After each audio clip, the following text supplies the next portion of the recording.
Bonjour à tous et bienvenue dans le journal du théâre. Alors vous devez vous demander où je suis actuellement. Eh bien figurez-vous que je suis dans les jardins de la SACD en plein cœur de Paris qui date du 19e siècle. Allez, je vous laisse découvrir les spectacles à l'affiche et moi je continue de me balader. À tout à l'heure.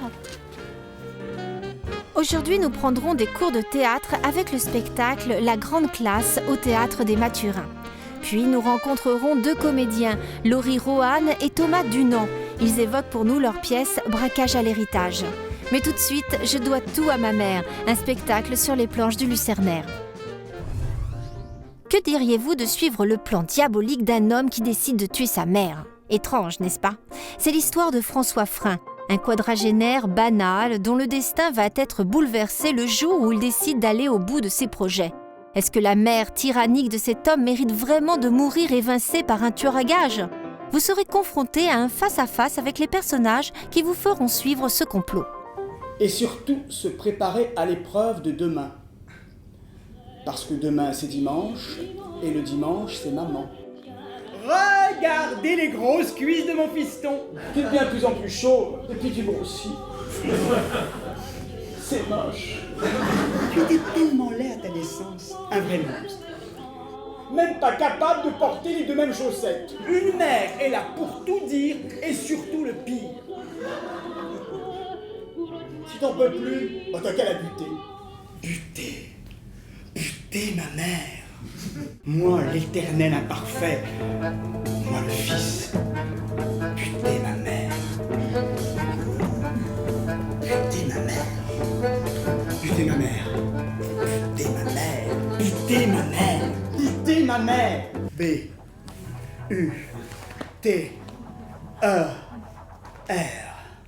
Hey, mama said the way you move gonna make you sweat, gonna make you groove.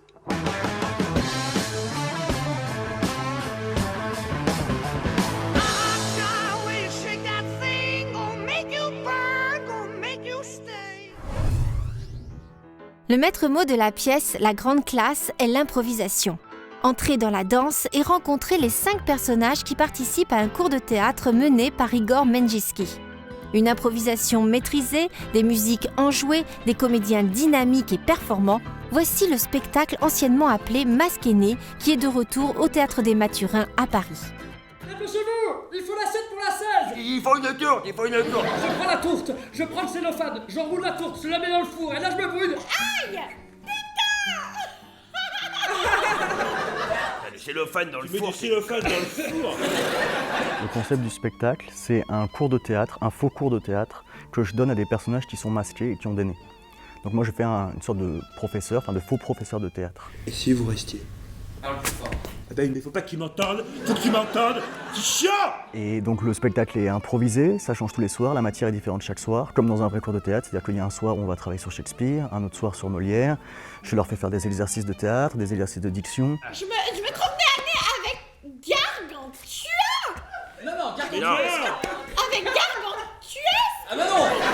Alors, Tu vois mes pieds dans la glace? C'est pas une menace. Quel est l'intérêt de cet exercice? Tu m'as dit de pas faire comme eux, moi je fais pas comme eux, hein! il y a vraiment l'ambiance de merde. C'est vrai que. Entre le roseau, se plier, réfléchir et se dire que ce n'est que dans la pratique que le comédien existe. Je crois que c'est du vrai théâtre populaire, c'est-à-dire que c'est drôle, c'est touchant, qu'en même temps on travaille sur des grands textes parce qu'on a tous un immense amour pour la littérature, la grande littérature, et qu'en même temps on aime le cinéma aussi, qu'on aime la poésie. Et c'est qui, toi? T'es qui? La cousine, non? Samantha, elle joue Elena. Elena, elle est venue à la campagne avec son mari. Et moi, je suis tombé amoureux d'elle. Ah bah je vais le défoncer, hein. Non. Attends, il a croqué. Et ben on arrive à la fin du cours. Ah. Passez vite, hein. Eh ben, Ligue des Champions.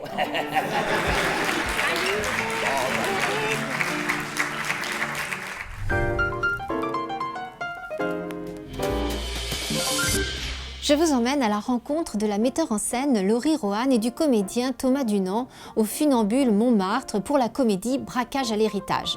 Cette pièce aux allures de vaudeville nous transporte dans un suspense drôle et convaincant. Rencontre avec deux jeunes talents qui nous parlent de leur expérience sur scène.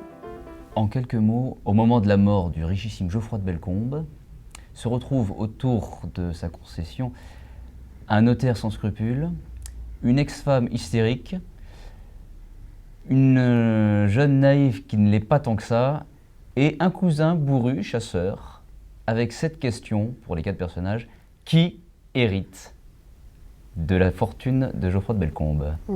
C'est évidemment une comédie de boulevard, sauf que c'est un contexte un petit peu particulier parce que ça se passe essentiellement dans le logis d'un chasseur un peu poète. Donc ça nous emmène dans des contrées lointaines qu'on n'a pas l'habitude de voir. Et puis ça part quand même au départ d'un enterrement, ce qui n'est pas fait pour être très drôle au début, mais c'est plus drôle que ce qu'on pense. Il se trouve que l'auteur était en plus comédien dans la pièce et que du coup, je me suis autorisé quelques petites activités physiques sur ce pauvre jeune homme. Non, mais ce qui est très drôle en fait dans cette histoire, c'est qu'il y a un autre personnage qui intervient malgré les 4 personnages principaux. C'est l'héritage en lui-même, qui est un espèce de magot qui a décidé de ne pas se faire attraper par aucun des 4 et qui s'éloigne toujours plus de ces 4 pauvres protagonistes. Donc du coup, ça accélère de plus en plus. Plus il tente de mettre la main sur le jackpot, plus ce jackpot s'éloigne encore et encore. Et du coup, ça se termine dans une espèce de frénésie à courir derrière quelque chose qui ne veut pas se laisser attraper.